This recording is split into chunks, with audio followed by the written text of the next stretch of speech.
एक हरि बाबा। दूसरे दिन एक सन्यासी ने मुझसे कहा कि वह एक हरि बाबा से मिलने जा रहा था और यदि मैं चाहूँ तो मैं भी उनके साथ चल सकता हूँ। मैं तैयार हो गया और हम दोनों उनसे मिलने के लिए चल पड़े।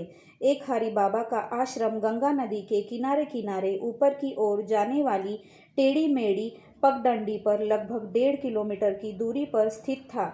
उनके आश्रम की ओर जाते हुए मैं सोच रहा था कि उन्हें एक हरि बाबा क्यों कहा जाता है।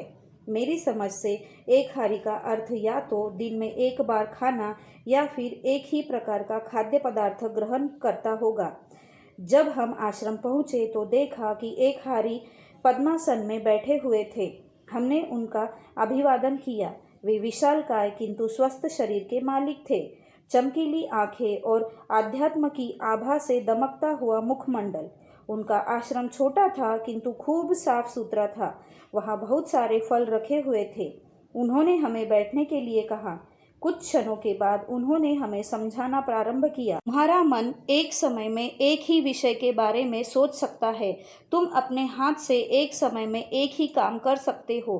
तुम्हारे पैर एक समय में एक ही दिशा की ओर चल सकते हैं। ठीक उसी प्रकार तुम्हारी पाचक ग्रंथि एक समय में केवल एक प्रकार के भोज्य पदार्थ को ही सुचारू तरीके से पचा सकती है। तुम ध्यान से देखोगे तो तुम्हें मालूम पड़ेगा कि मनुष्य के अतिरिक्त सभी जीव जंतु भी विभिन्न प्रकार के भोज्य पदार्थों को मिलाकर नहीं खाते। वे एक बार में केवल एक प्रकार का भोज्य पदार्थ ही खाते हैं और इसीलिए हमेशा स्वस्थ रहते हैं।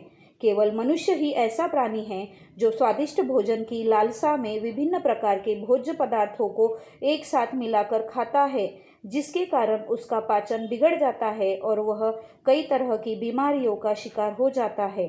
स्वस्थ शरीर और सुखी जीवन का रहस्य यही है कि एक समय में केवल एक ही प्रकार का भोज्य पदार्थ खाओ, थोड़ा आराम करो और यथेष्ट व्यायाम भी किया करो। मुझे देखो, इस आश्रम में भक्तों के द्वारा लाए गए कई प्रकार के फल रखे हुए हैं, लेकिन मैं एक बार में केवल एक ही प्रकार के फल खाता हूँ। तुम दोनों से भी मेरा यही कहना है कि दिन में केवल एक बार और एक ही प्रकार का भोज्य पदार्थ खाया करो।